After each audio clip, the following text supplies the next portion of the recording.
Ladies and gentlemen, I take pride in introducing the greatest show on earth.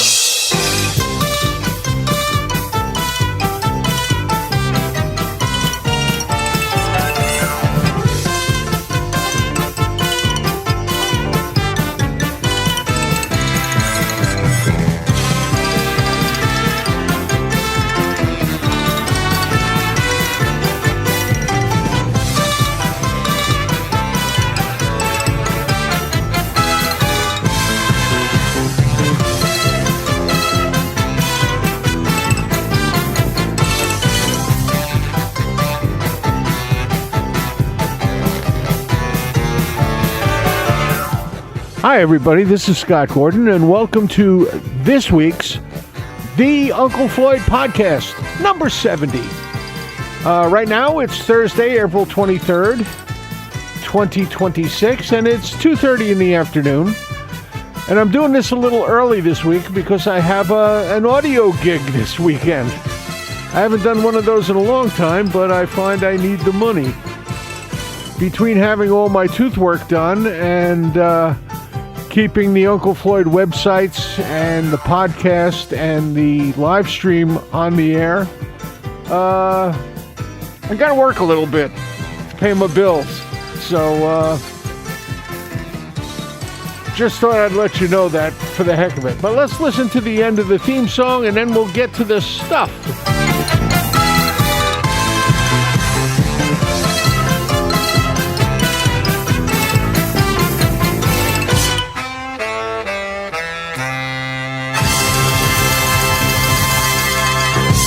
Yeah, as a comment on what I just said, I just found out a couple of days ago when I went to the oral surgeon, it's because of all the inflation, it's going to cost me an extra couple $1,000s to get my teeth finished, which could be done within a month, I hope. I have had nothing but mashed potatoes, soup, meatloaf, and pudding and ice cream and Jell-O and stuff like that.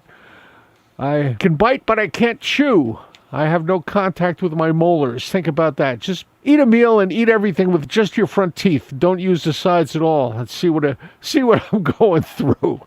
Oh, boy.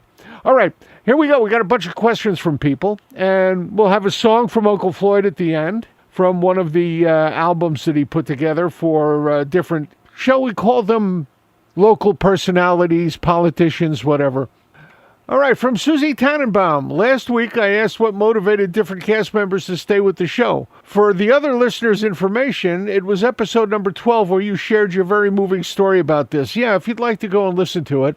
I almost gave up on the show 5 years in, and I tell that story in podcast number 12, so just go back and listen to that if you haven't heard it. Okay, some more questions from Susie. You guys were all really good at making fun of each other during bits on the show. Did anyone on the cast ever get angry about being ribbed, or did you take it in stride? Well, Muggsy was the one who did most of that. He would attack Floyd at the piano. He'd throw stuff at us.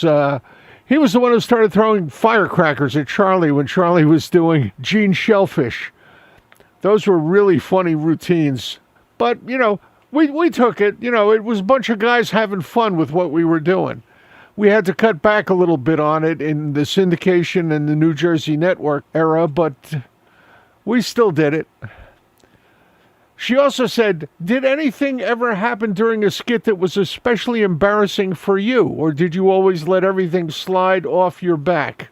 There was one thing that happened, and I think it was 1979 or 1980. A couple of gymnasts came on to demonstrate, some viewers, and I did a character called Gymnastic, who was a very incompetent, very large physical fitness instructor. I came on to do the intro to these two young women who were going to demonstrate, and I had a problem. I wore very short shorts. They were gym shorts that I wore in school, and I forgot to bring my athletic supporter that week. So I just put them on, and I had a very serious, shall we say, fallout type, what you would call a wardrobe malfunction. It was kind of embarrassing. It didn't really make it on the air. We kind of blurred everything out. Maybe I'll play that Tuesday on the This Was the Uncle Floyd Show live stream at 8 p.m. Eastern. You can find that at theunclefloydshow.tv, theunclefloydshow.tv. It's a live stream. I host it live, and maybe I'll put that in this Tuesday, Susie, just for amusement. I do have a copy of it. From Arthur Ford, you said on last week's podcast that you guys did shows for Channel 68 and the syndicators used what they wanted for the syndicated show. From what I recall, at the time, a half-hour show aired 5 days a week on Channel 68, while Channel 4 did 4 half-hour shows plus the hour show on Saturday night. So that extra material must have been done just for syndication, right? Or was it done for Channel 4 and not seen anywhere else? I actually wondered about it even then. Arthur, we did half-hour shows. We did half-hour shows for Channel 68. Part of those half-hour shows, we had the guest star come on and do their bit on the half-hour show. The syndicators then cut the shows into what they wanted to send out. The hour shows were pieced together from the week of half-hour shows. The half-hour shows were put together from the other shows. We did many more shows for Channel 68 than we did for syndication. And as far as Channel 4 is concerned, that was the same with all the NBC owned and operated shows. There were 4 nights a week. It was Monday through Thursday. It was usually after what followed The Tonight Show. Tom Snyder at one point, and then it was David Letterman at another point, which followed The Tonight Show. They would take the show and make the longer one, which would air on Saturday night. So it was really, we were doing half-hour shows. Okay, Arthur has another question. In the last Channel 68, Channel 4 show, Floyd said the show would be moving to a Spanish station, which I believe he later acknowledged would have been WNJU Channel 47. Obviously, that didn't occur, and the show went to New Jersey Network instead. I always wondered, what happened? Did the Channel 47 deal fall through? Was the NJN deal more appealing or something more? It was actually something more. What happened was Floyd had a manager at the time, manager and agent. It was Ed Kaufman. Ed was doing the negotiation to try and get us on Channel 47. For some reason, Ed and Channel 47 did not get along, and they did not make that deal. We then went to TV3, which was a cable station. I'm trying to remember which cable company it was. I can't remember which cable company it was right now. So I'm doing this all off the top of my head. I'm just reading the emails and talking as I'm going. We went to TV3, which was in Avenel, New Jersey. We aired there while CTN was being prepared. We knew CTN was coming up. So CTN finally came up, and that started. It was beginning. It was kind of iffy. And then Jeff Friedman came to us and offered us coming to NJN. Hendrix Neiman, who was the guy who ran New Jersey Network at the time, offered us the gig, and we took it. And when that fell through, we went back to CTN. And that's basically what happened there. Okay, I hope that wasn't boring for everybody. Let's get into some stuff. This is from Matt Vigorita. Scott, what did the cast do when they weren't on camera? Did they do more than just watch the taping? Yeah, there was a lot more to do. You know, sometimes I had to clean up from a messy bit, or anybody had to clean up for a messy bit. We had to change our costumes. We had to prepare for the next. We had to discuss what we were doing on the next show. Sometimes Muggsy and I would do some rigging of gags to play on Floyd. That's what it is. We were busy all the time. Plus, we were keeping the audience busy at NJN. We had a live audience, and there was things going on that, you know, would bore the heck out of them if they just sat there and watched us put it together. This is from Kevin Dillon. You often speak about the Uncle Floyd Show having to pay for studio time and airtime. In light of that, What was the lead to the show expanding to an hour at WWHT for a brief time in the early 80s? Was it Wometko's idea, Floyd's idea, or both? How did that affect the logistics of having to pay for studio airtime and getting businesses to buy commercials or ads on the show? Well, when Wometco Company first came in, a little history on them. They were around for a long, long time. It was originally the Wolfson Myers Theater Company, who had theaters starting like in 1925. There were two brothers-in-law, Wolfson and Myers. Eventually, in 1949, they opened the first television station in Florida, which was WTVJ in Miami. It was actually housed in the Capitol Theater in Miami, at CAPATAL Theater, for anybody who wants to look it up. And eventually they got into more TVs. They were the largest movie theater owners in Florida for a period of time. And they eventually bought other stations, and they came up and they bought out Blonder Tongue Broadcasting, who owned Channel 68, WBTB at the time. So when they came in, because of WTVJ, they changed us to WTVG. So it sounded the same thing, like the two stations. They moved us to 8 o'clock in the morning. They wanted to have a block of kiddie shows. They had us, they had Skipper Chuck, who was the live kiddie show host in Miami, and they got Pixan from Philadelphia, and a couple of other shows to make a kiddie block. That fell through. That didn't work for them for some reason. I guess kiddie shows were finished, except Sesame Street and the Electric Company and things like that. They put us back in the afternoon. They said, look, we lost all this other content. You guys have to do an hour show. They didn't charge us anymore for the hour, but we had to do an hour show for them. And that's when we expanded to the hour. And that went back to a half hour when they came up with the idea for Wometco Home Theater and changed it to WWHT for Wometco Home Theater, obviously. And we had a lot of fun with those letters. We called WTVG was We're the Vivino Gang.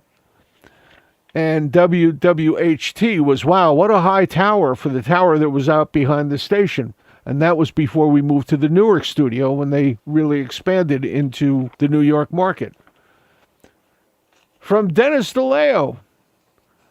Scott, back in the 80s, there was a show on, I believe it was TBS, called Up All Night, hosted by Gilbert Gottfried. Floyd took over hosting chores a couple of times. How did he get that gig? Gilbert watched the show. Gilbert was a fan of the Uncle Floyd Show because we were nutty comets like he was. He had a couple of gigs where he had to go and do a couple movies and did some appearances, and he needed somebody to fill in. He said, get Uncle Floyd. And Floyd said, hey, what the heck, I'll do it.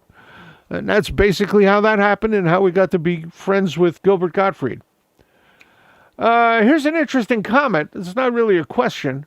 From Anthony LaSalle, formerly from Union. I wonder if you had anything to do with the car company. Your family had anything to do with the car company. My grandfather drove a LaSalle. Scott, do you remember the Platypus record store in Union? Heck yeah. You guys used to do some public appearances there. It was located on Route 22 Center Island, just west of the flagship. Had to be 1977 or so. I worked right next door at Custom Meats. Custom Meats, they have like racing stripes on them and large tires and maybe spinner wheel caps. I don't know. Custom Meats, that sounds interesting. One day I was looking out the window and I saw Netto walking by. I immediately went out and grabbed him by the arm and coaxed him into the store. We kept feeding him Budweisers. Yeah, that's the way to keep Netto around. Gave him a picture for the wall and sent him home with some steaks. I have to say he was a really good sport. Netto's a great guy. One of my best buddies, I'll tell you that much. He says, you guys were like rock stars. Anthony, thank you for that compliment. I really enjoyed that. All right, let's take a little break right now and talk about some of the old stuff from the show. We had a couple of changes in theme. Everybody asked me, what was the first theme of the show? What was the first? Well, the first theme of the show was Floyd singing, the day has passed by, tick, tick, tock, and now, my friends, it's 6 o'clock, 6 o'clock, 6 o'clock. That's how the show started, was Floyd singing that. And then when he tired of doing that every show, he moved to a recording of Swinging Down the Lane. It was on an old 78 record, They put that on a cart, and they used that at Channel 68 for the opening of the show. When I first came to the show, that's what it was. I don't even know who the name of the band was, the orchestra who did that.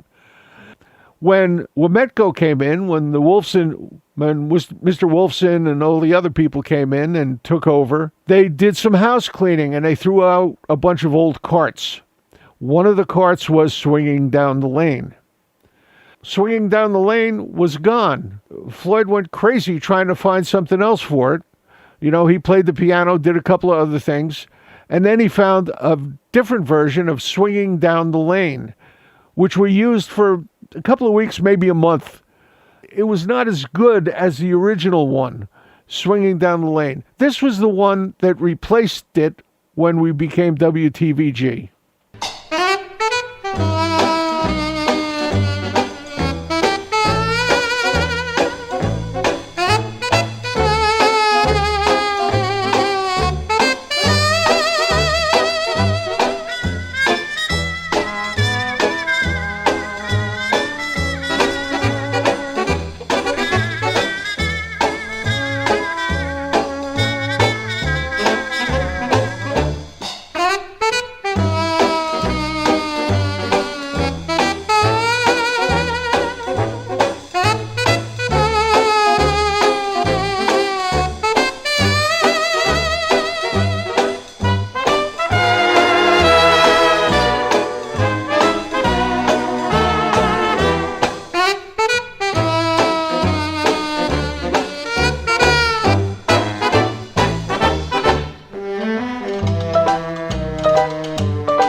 Floyd eventually decided it wasn't as good, and I brought in Dr. Jazz from the Bonzo Dog Band, which maybe I'll play in a couple of weeks. Now let's get back to your questions. From Sharon Zaro in Phoenix, Arizona. Oh, excuse me, I don't remember eating that. Scott, do you remember 2 episodes, one with a squeeze pop eye and ears doll I gave Floyd, and the cast had a ball joking around with him on it? Yeah, that's called Panic Pete. Panic Pete is the name of that thing. I still have one. We all went out and bought a Panic Pete. I still have one. And what I'll do is I will show it on the Tuesday night live stream. We'll talk about this then. Okay? I also gave Floyd an antler hat that you used in one of your skits. Yeah, I used that in the Mr. Brown Jeans bit. I remember that, Sharon. Thanks for those memories. I remember doing it, but I hadn't thought about it in years. Thank you. This is from Charlotte Quinn. Okay, she's got a few questions. For your own personal recordings, when you noodle around at home, have you ever used Band in a Box? And if so, what did you think of its capabilities and sample sounds? I've used Band in the Box for helping Muggsy out with a couple of shows that we did where he wanted backup music. I like it. It's good for what it is. I've used it to recreate backing tracks for other songs that I've done, but I've never used it for my own. The sounds are great. They're very usable. The one that I actually use is Native Instruments. I use Native Instruments series for my music. Another question from Charlotte. One of the last questions from a listener asked if you have analog recording equipment available in your studio. I'm wondering if that means your studio is available for rent, and are you for hire to produce and engineer? I do consulting work. I don't have a studio big enough. My studio's in my basement. I'm in my basement right now. My studio's big enough to do voiceover work, which I do quite frequently for individuals, for corporations. I've done some fill-in stuff for Cartoon Network. That's what my studio's for. It's radio production, basically, voiceover work. And I really don't do music here except the electronic stuff and playing some guitar. I can plug my guitar right into my board.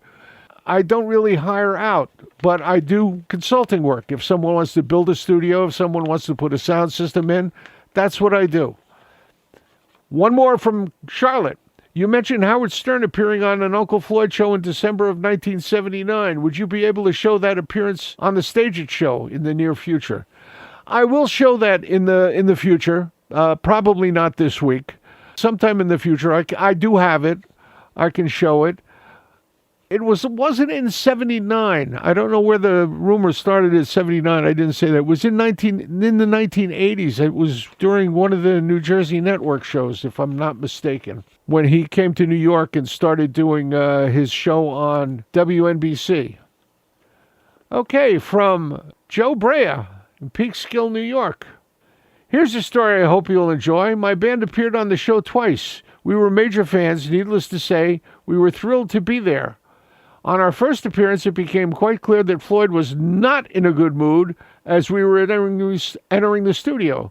Something obviously had upset him as he blasted off more than a few F-bombs at the assembled crew. As we were setting up, I'll never forget this, he turned to us and said, "Hey guys, welcome to the Uncle Floyd show. It's a kiddie show, you know." Floyd had to run a really tight ship. It was because of the fact that we were paying for the time. There was some of the people who did the show, who worked on the show, wouldn't mind to get a little overtime. And it was really expensive if we went over the allotted amount of time we had in the studio. So Floyd would have to crack the whip if people were sitting around doing nothing. And that's probably what he was doing. Joe also says, we didn't get a chance to socialize on the show, but we had the pleasure of chatting with you at the Dirt Club during a Smithereens gig. Legal Mania was the opening act. Yeah, I remember that. I remember talking with you guys. Do me a favor. Send me an email. Let me know what the name of your band was in case I have it somewhere in the files. Dirt Club was a great place. It was a very strange club. Guy ran it by the name of Johnny Dirt, and his wife was Mrs. Dirt, and he called his kids the Dirt Bags. And one of the features was behind the bar and on the walls, there were jars with dirt. And it was dirt from everybody's home who played there. There was a bottle of dirt from my home in, at the time, New Milford, New Jersey, on the wall at the Dirt Club. And one last thing, from Alan Seiden. A few years ago, I saw one of your characters on the Tuesday night show perform the song Nola by rapping his head with his knuckles. I have never heard anyone else do anything like this, at least not with an accurate pitch. I assume that the choice of Nola was a tribute to Les Paul. How did you learn this skill, and do you have a uniquely musical cranium? Interesting question, Alan. Yes, that character, his name was Lorenzo Cabeza. And he was plugging his new CD, Head Music, on the Joe Frankfurter show. And this was just something I figured out how to do one day, messing around with a microphone, trying to get interesting sounds in the studio. And I figured it was a good bit, and we did it. And I don't know anybody else who does it. As a matter of fact, yes, I think Monty Python did a routine where they knocked on somebody's head, but they put in sounds. I actually did the sound with the microphone. I don't know if I could do it. I have to put the headphone thing back, and let's see if I can do it on the mic here.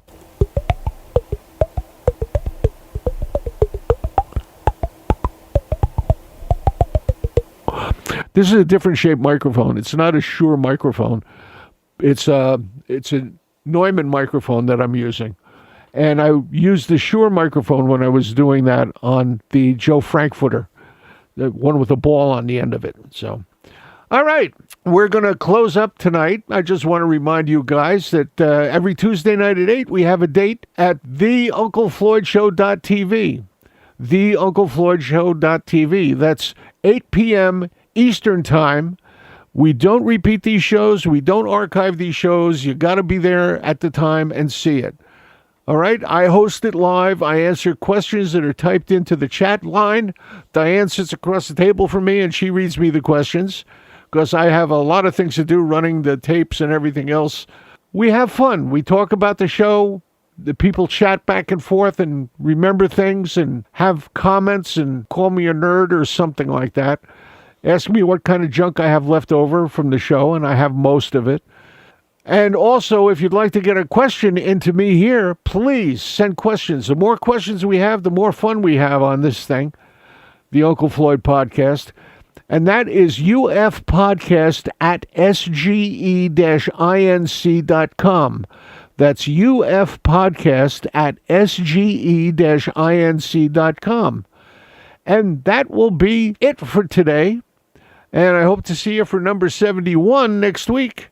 And now we're going to have Floyd close out the show by playing a little something from one of the CDs he made. This was the CD for Alan Levine from Patterson. And it's called Tony the Iceman. They call me Tony the Iceman. The people who know me, they know me as a Tony the Iceman. One lady, she called me noon up the stairs. And when I arrived, what a big surprise. In the box, the ice box, when I open what I see un provolone, sausaggione e un pastrame, big salam, uga bigolo, meatball, un pesce stocco e baccalà. E la faccia di sua mamma, la mozzarella, la la la, la la la la la. There was a nice gem, goodbye Tony the Iceman. Hey, Tony! What do you want? You want to bring up some ice? No ice today. Tony, my mother's not home. I'll be right up. I said I love you oh so much. But when I got near her, she told me to shut up. Stata zit. And then I got closer. We started to kiss and kiss. The ice in one hand, you can well understand. We forgot the ice got hot. We wet the floor in Mama's house. Hey, goodbye, un provolone, un sausaggione, un pastrame, big salam, uga bigolo, meatball, un pesce stocco e baccalà. E la faccia da suo papà, la mozzarella, la la la, la la la la la. There was a nice gem, goodbye Tony the Iceman.